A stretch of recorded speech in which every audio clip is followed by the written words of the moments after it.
Very good morning, viewers. Today, this is Vivekanand Jha, an author of Delhi Beckons Raga for Namo. Yes, I am Bihari, and very currently I have written another classic, that is the Living Legends of Mithila and Mithila ke Adunik Diggaj.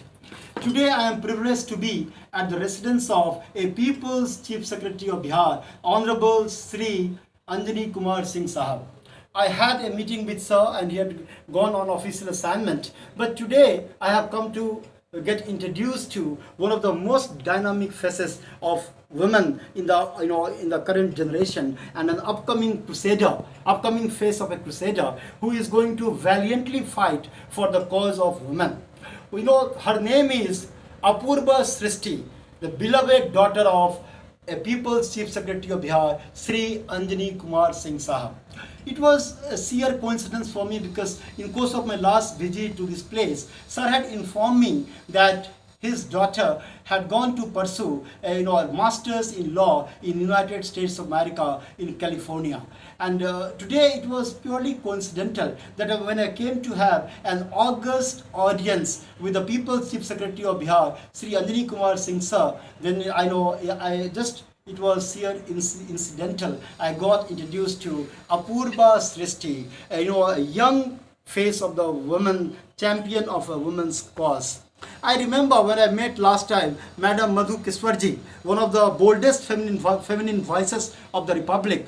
What exactly she has confided in me, the way she had articulated for the cause of women across the country and the world. Likewise, I find Apurva Srishti, another upcoming voice of the women across the world, because she has questioned me and she has been pondering on this issue time and time again, that why women should have their identity inextricably linked with their fathers when she is born, and subsequently after in the post-marital phase, why should their destiny be intertwined with that of their spouses? This is a brilliant cause that she has been articulating, advocating ardently, and that what aroused my curiosity to get get into some sort of brief conversation with her. I would like to, because she has seen both America and India, especially from the law perspective. So let us know something from her and her own experience, that why she has chosen to champion the cause of women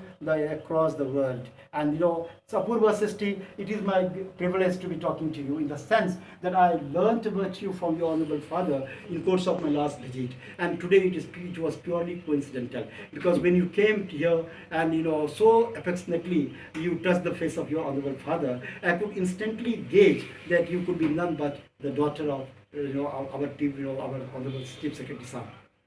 So baby, when first time I came, you had gone to United States for the pursuit of a very coveted degree, Masters in Law. Now you have studied in India as well as you studied in United States of America, and instantly you chose of returning to your own motherland, because you said that what you could have done there, you can do here as well. That's why basically you have chosen to return to your motherland and do something for the cause of women. So please let us have your introduction and your planning for the future. So I completed my master's with specialization in international law and also social justice and public interest. So my interest has always been to work for oppressed sections in the society, but my idea became more streamlined towards gender-related work. Once I went there and I read about the different waves of feminism, and I was informed about the Western thought that is going on in this field, and the academic related research work. So if you compare the West to the East, a lot of things, of course, are not comparable, and things that have ideas that have worked there might not work here. But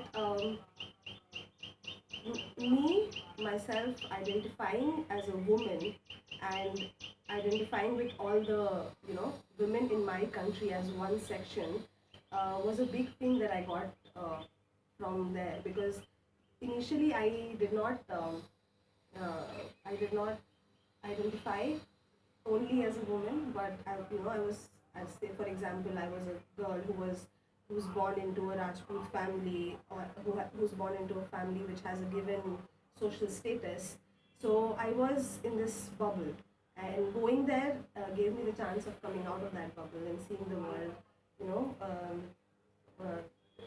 on my own. And that going there also made me realize that all the struggles that my mother went through, studying and then working on her own and trying to build a family where equality was the order of the day. uh, because I But then going there, I realized that this is again a bubble that I lived in, and that is not true for the entire society.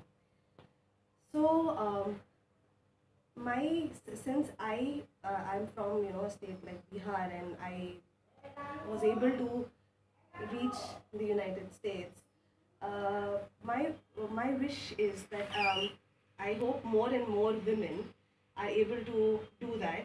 But that being said, I know how difficult it is to break through your identity that is imposed on every girl or that is born here. Uh, but going there made me realize that it's not that difficult, and if women want to, you know, make their own identity and forge their own identity, then it's very much possible. But for this, I feel like there are some essential things in the society which need to change. I don't think I'm saying anything new here right now, but like if you talk about the status of women in specifically in India, then you can trace. If you go into the historical concept, you can trace all these laws from two different branches. One would essentially be our Hindu, like religion related texts, and the other would be common law related texts, because of course we were a colony for such a long time. So both these, foundational texts that are available have done grave injustice to women, and so here I would like to mention one text which was monumental in my, change of thought like this. Was reading B.R. Ambedkar's Annihilation of Caste, where he talks about, uh, all women coming together to not only uplift themselves, but if they work towards that, we will be able to fight other evils such as the caste system. Because when we talk about women, we're talking about women from all castes, right, and all different parts of the society. So if we women identify and bind together like that, moving forward, just for our upliftment. I'm not even saying that women have to start thinking about other causes like that I want to go out and fight against caste system, I want to fight against untouchability, or I want to fight against any such social evil, but only if they want to work towards their upliftment. Then I feel like this in itself can solve a lot of other problems that do exist in the society, which B.R. Ambedkar has very nicely, written in his Annihilation of Caste. That's why he spoke of women equality when he became our first law minister, and he wanted to bring about that Hindu law bill, which would have given us equal rights in property back then and right to divorce and all that. But that was, of course, vehemently opposed, and our society was not ready till then. But like if you look at the law right now, even though we've got some property rights and we have our like right to divorce and equality in marriage, at least on paper. But even in law, we have provisions which are completely against women. For example, the marital rape exception, which is there in the IPC. And this is, let me tell you, so this exception owes its origin to common law, the doctrine of coverture, from where this marital rape as an exception emerged. And it was true for the West world as well. But most of these countries have been able to do away with this law.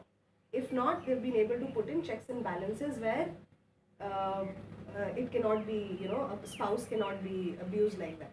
Say, for example, they'll have domestic laws which will be so strong that marital rape, even though there's no particular law criminalizing it, but it would be covered under domestic law.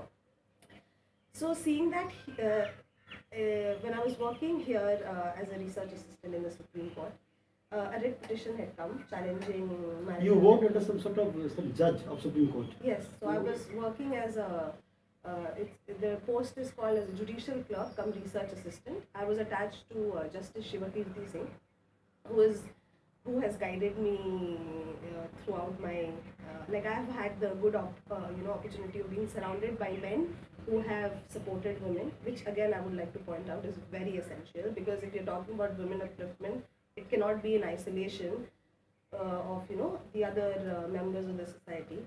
So, honorable judge, a petition was pending before him, which was a writ petition challenging the constitutional validity of this exception, marital rape exception, and it got me curious because I wanted to know what would happen about the case.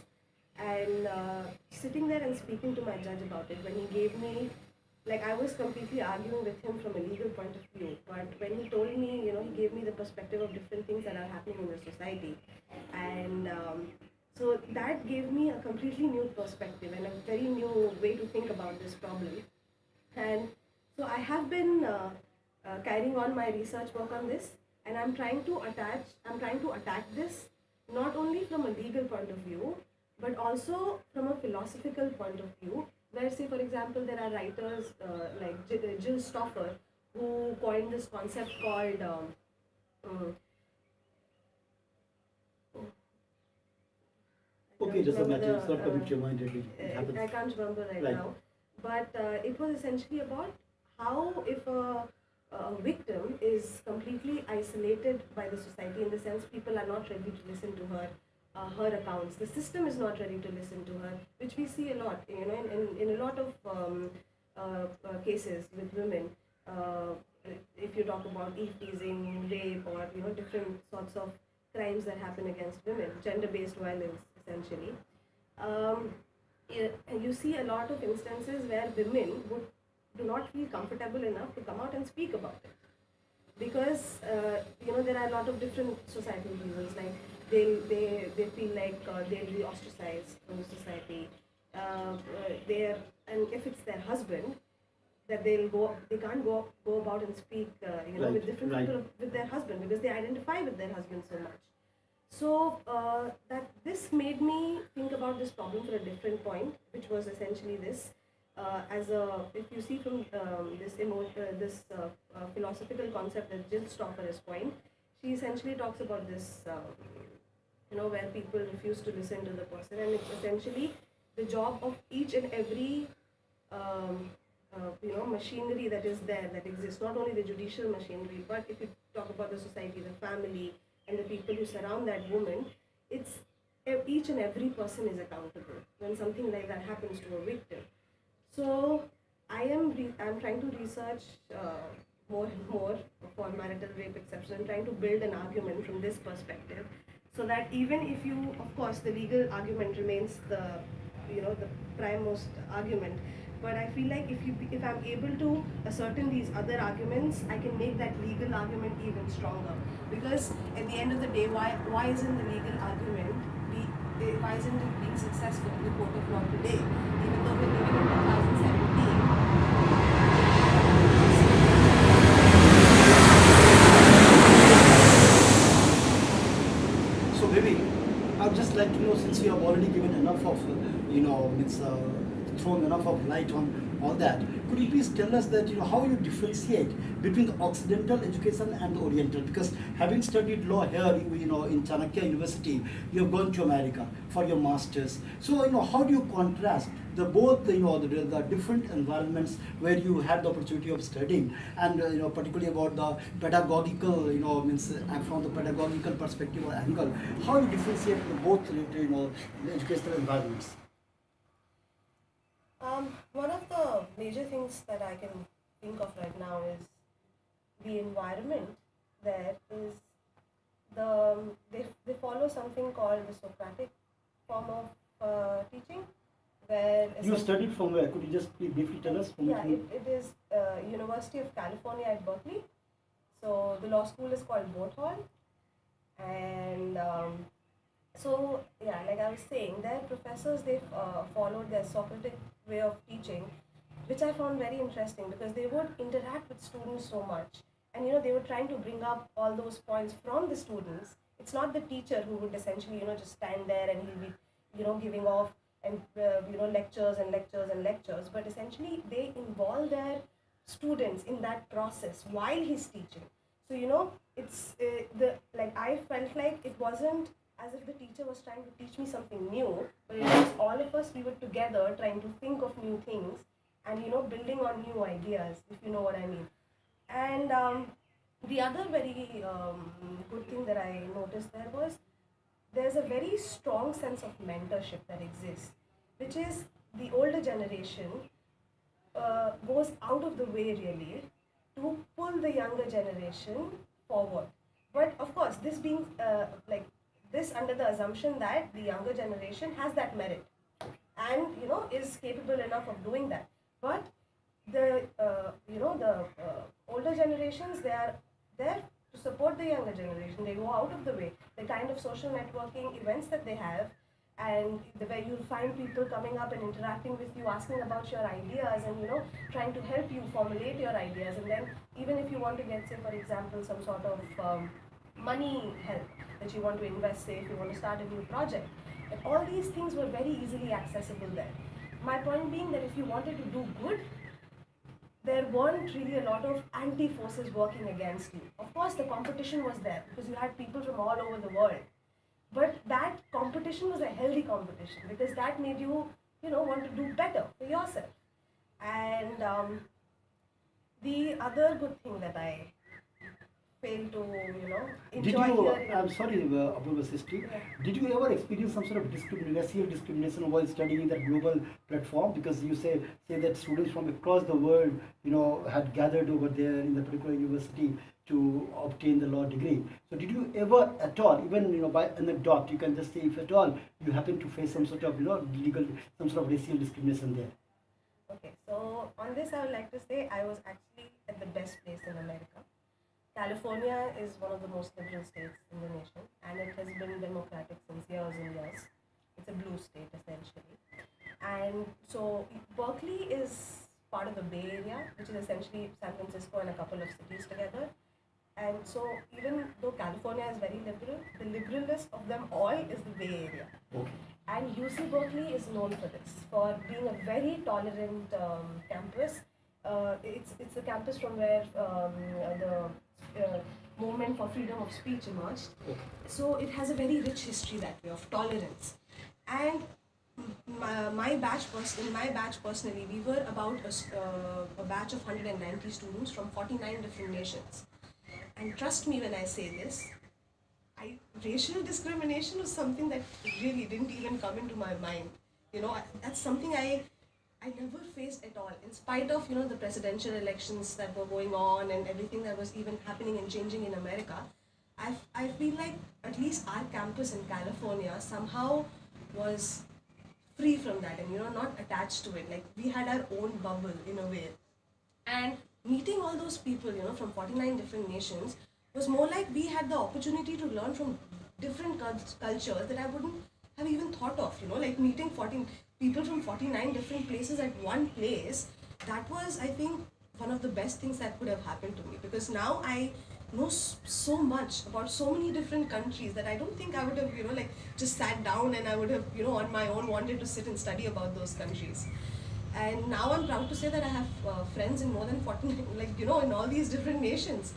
And we share a very good relationship. They are, all of them are most welcome to come visit India, and they have invited me to visit their countries. Fantastic. So having been exposed to such a unique environment that you just confided in me or articulated, where there was no trace of any racial discrimination, and having been an Indian, and especially in the state, which is generally known for its caste-ridden society, isn't it? So basically I want to know that having had such a, what I would say, a creamy sort of education, such an elite sort of education that you that you received in America, and now you propose to do something for the betterment of the women. So how do you reconcile this difference? Or how do you think that, especially this caste, which has become a bane for our society, which is sort of blemish, which needs to be, scuttled and needs to be given a decent burial. Sooner it is done, better for all of us. So how do you propose to eliminate this so-called vice or virus of caste here in India? How do you visualize that? Okay, so for this I'll have to begin with my name. So my name is Apurva Srishti, and as I said in the beginning, I'm born in a Rajput family. So my family has the title of Singh. But my parents, when they were naming me and my brother, they thought of removing that title from my name. And in the beginning, I didn't question them.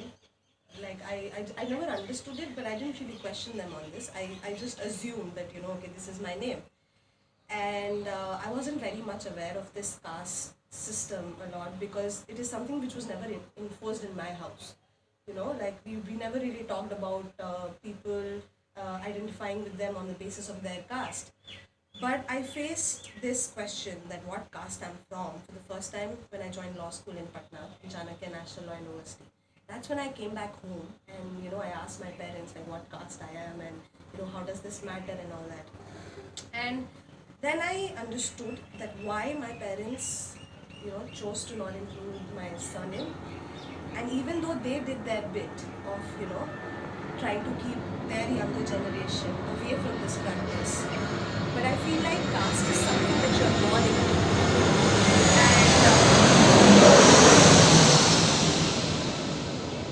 And these are privileges that I can't do away with just by say changing my name. And so what I personally feel in this regard is that as far as the younger generation is concerned, we need to take some really strong decisions in our personal sphere, like in terms of marriage, in terms of our choice for interacting with like making friends from different communities, different castes or different religion for that matter.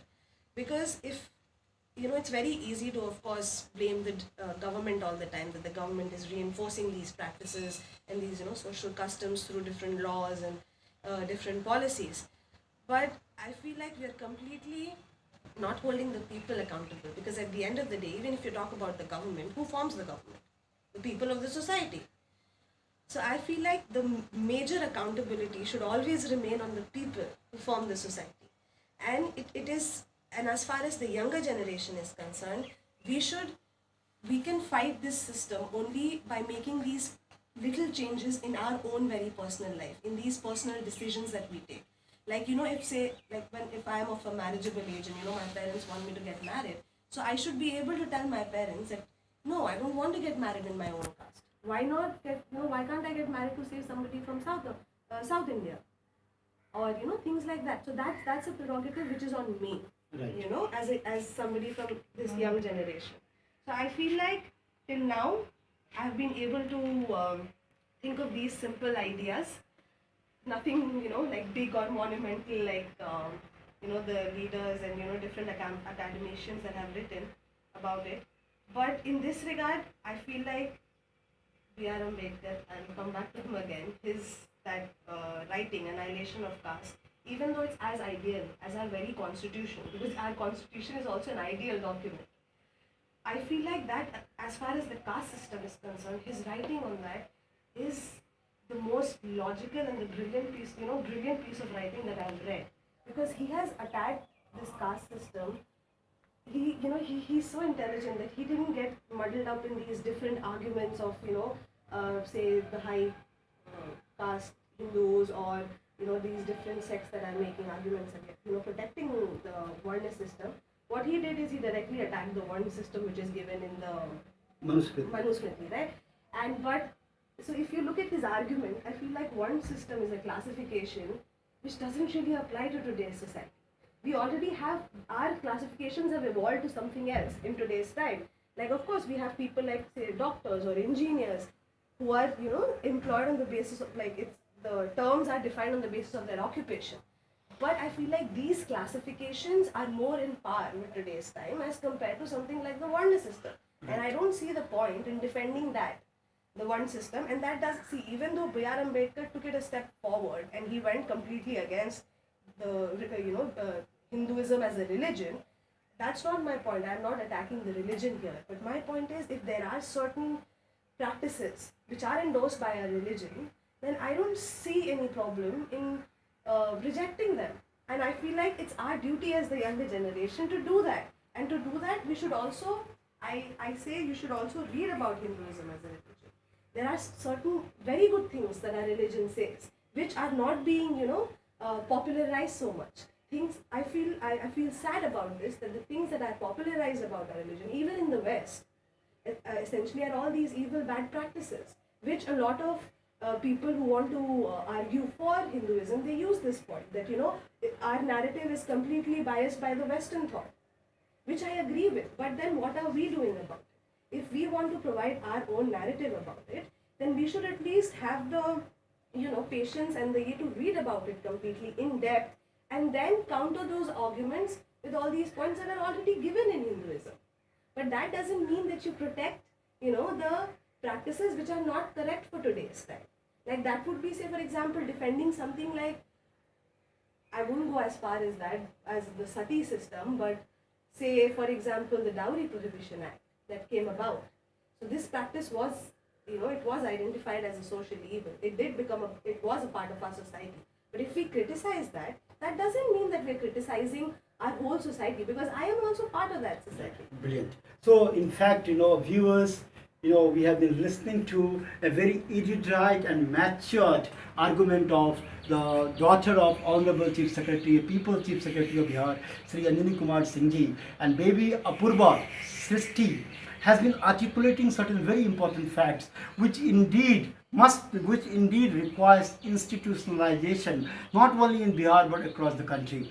Having been exposed to a unique environment of United States of America, as well as having studied law here in India from Chanakya University, one of the premier institutes in the country today, she has developed a very holistic mindset, you know, in as much as she has accommodated the spirit of Occidentalism as well as the very fraternal spirit of Orientalism.